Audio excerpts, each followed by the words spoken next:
nakabalik po ako ng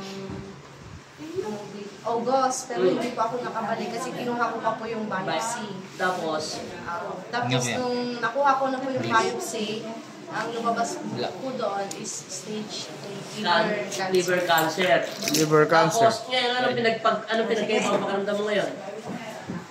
Wala na sakit, no? Wala po. Ano yung kumbaga gallbladder? Oo, gallbladder sa kanya. Cancer yun. Kaso ngayon, ano ngayon? September 24. Ngayon, sinamahan mo lang sila, nanay. Kaya siya napunta rito. Hila na kami. Hila sila. Ngayon, wala ka na sakit eh. Wala na po. Yung buko na lang po dito. Pero wala na yung todo talagang sakit dati na namimilipit ka. Hindi na po. Gallbladder yan. Mamaya pipray over na lang kita para tuloy-tuloy. Diba, ang policy ko, lahat ko sinasabi, walang bawal makipid at pagnasa, babalik ang sakit.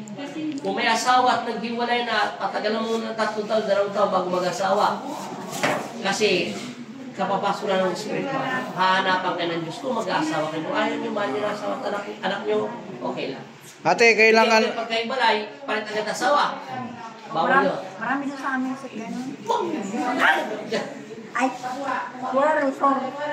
Ayun, basta masaya na ako. Kuya, masaya ka na. Masaya na asawa mo. Yung anak mo.